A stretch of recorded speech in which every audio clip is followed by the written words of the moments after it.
Hi everyone, welcome back to evidyarthi.in. This is Varsha.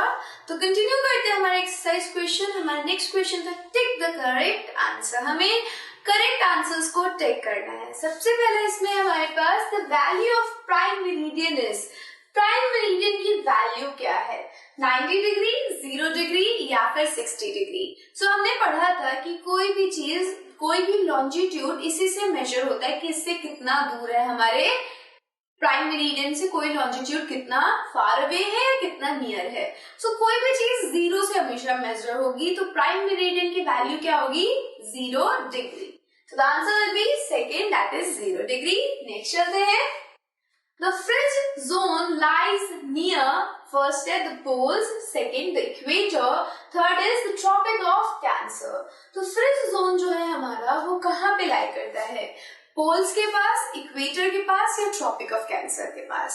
सो देखो, अगर हम बात करें फ्रिंज जोन की, तो फ्रिंज जोन किस वाले जोन में है? In this zone. यहाँ पे आर्कटिक और यहाँ पे अंटार्कटिक, और ये है पोल्स हमारे दोनों, नॉर्थ पोल और साउथ पोल, है ना. सो कहाँ पे ये लाई करता है? इक्वेटर एक लिखा हुआ ऑप्शन है, ट्रॉपिक ऑफ कैंसर. इक्वेटर ये रहा और ट्रॉपिक ऑफ कैंसर ये रहा. और हमें ये भी पता है कि जो हमारा फ्रिंज जोन है वहां पे हमारे जो सन की रेज है वो बहुत स्लैंटिंग होती है. बट अगर हम इक्वेटर की बात करें और सन यहाँ पे बना है, तो सन की रेज तो डायरेक्टली जा रही है, और ट्रॉपिक ऑफ कैंसर में भी समवॉट जा ही रही होती है. लेकिन अगर हम बात करें अंटार्कटिक और नॉर्थ पोल की, या फिर आर्कटिक और नॉर्थ पोल की, या अंटार्कटिक और साउथ पोल की, ये सही मतलब. सो अगर हम बात करें आर्कटिक और नॉर्थ पोल की और अंटार्कटिक और साउथ पोल की, तो इन दो जगहों पे क्या हो रहा है? सन की रेस नहीं पहुंच पा रही है और ये फ्रिंज जोन का निर्माण करती है. तो ऑप्शन में सिर्फ हमें क्या दे रखा है? पोल्स दे रखा है कि नियर द पोल्स हमें फ्रिंज जोन देखने को मिलता है. तो answer will be A, that is the poles. Next चलते हैं. The total number of longitudes are. Longitude कितने हैं नंबर में, हमें ये बताना है. 0 डिग्री से स्टार्ट होता है, 180 degree east and 180 degree west.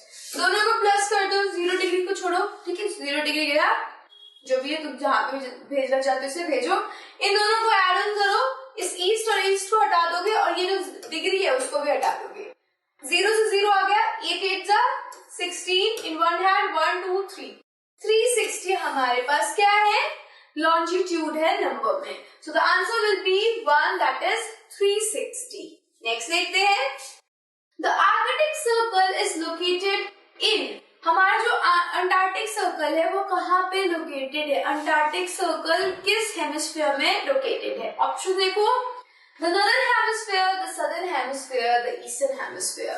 अगर अर्थ को हम ऐसे करके बना दें, यहाँ पे इक्वेटर को डाल, ठीक है, ई डाल दिया 0 डिग्री पे. ठीक, अब बताओ मैं अंटार्कटिक को नॉर्दर्न पोल में बनाऊं, सदर्न पोल में बनाऊं, और एक है ईस्टर्न हेमिस्फीयर. देखो, ये जो अंटार्कटिक सर्कल है वो पैरेलल ऑफ लैटिट्यूड है, ना कि लॉन्जिट्यूड. मेरिडियन ऑफ लॉन्जिट्यूड नहीं है. तो ईस्टर्न हेमिस्फीयर पहले ही हम इसको क्या कर देंगे? कैंसिल कर देंगे. अब बात है कि नॉर्दर्न हेमिस्फीयर में या सदर्न हेमिस्फीयर में है? सदर्न हेमिस्फीयर में है. क्यों है? क्योंकि हमने देखा था नॉर्दर्न में तो आर्कटिक सर्कल है, और वहां पे एक और चीज है. आर्कटिक सर्कल में आर्कटिक नाम की ओशन आपको देखने को मिलेगी. सो जहां पे आपको आर्कटिक ओशन देखने को मिल रही है वो आर्कटिक सर्कल कहलाएगा. वही साउथ पोल वाला जो है हमारा वो अंटार्कटिक है, और यहाँ पे आपको एक बहुत बड़ा लैंड फॉर्म देखने को मिलेगा, लैंड कॉन्टिनेंट देखने को मिलेगा, and that is Antarctica. Okay, तो इसे याद रखना कि साउथ पोल में अंटार्कटिक होगा, अंटार्कटिक सर्कल होगा, क्योंकि यहाँ पे अंटार्कटिका कॉन्टिनेंट लाई करता है. तो not the south hemisphere will be the right answer. So the Antarctic circle is located in the southern hemisphere on our globe. Next चलते हैं, that is E. Grid is a network of. अब ये जो grid है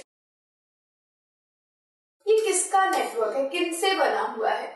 तो हमारे पास options है parallel of latitude and meridian of longitude. Second है tropic of Cancer and tropic of Capricorn, and third one is North Pole and the South Pole. Okay, सबको मैं क्या कर रही हूँ? यहाँ पे एक एक करके प्लॉट कर देती हूँ मैं। थर्ड से स्टार्ट करते हैं। नॉर्थ पोल और साउथ पोल की बात कर रहा है, तो ये रहा मेरा साउथ पोल, ये रहा मेरा नॉर्थ पोल। ठीक है, अब दूसरा कह रहा है मेरे को, ये हमारे दूसरे में कह रहा है tropic of cancer and tropic of Capricorn. तो मैंने दोनों को बना दिया, ठीक, दोनों बन गए, लेकिन ये भी ग्रिड का फॉर्मेशन नहीं कर रहा है। फर्स्ट वाला क्या कह रहा है, पैरेलल ऑफ लैटिट्यूड्स, यानी कि बहुत सारे पैरेलल ऑफ लैटिट्यूड मैंने बना दिए। और दूसरा इसी में कह रहा है कि मेरिडियन ऑफ लॉन्जिट्यूड में बना दिया। तो क्या ये वाली फॉर्मेशन यहाँ देखने को मिल रही है मुझे? यस, हम देख पा रहे हैं यहाँ पे कि ग्रिड की फॉर्मेशन हो गई है। So the first will be our answer, हम इसको टिक करेंगे और क्या होगा, यहाँ पे हमारा एमसीक्यू खत्म हो जाएगा। So this is all about our MCQ. Next video में हम बात करेंगे हमारे चैप्टर 2 के फिल इन द ब्लैंक्स की। So I will see you there. Till then, stay safe and keep learning with us. Bye.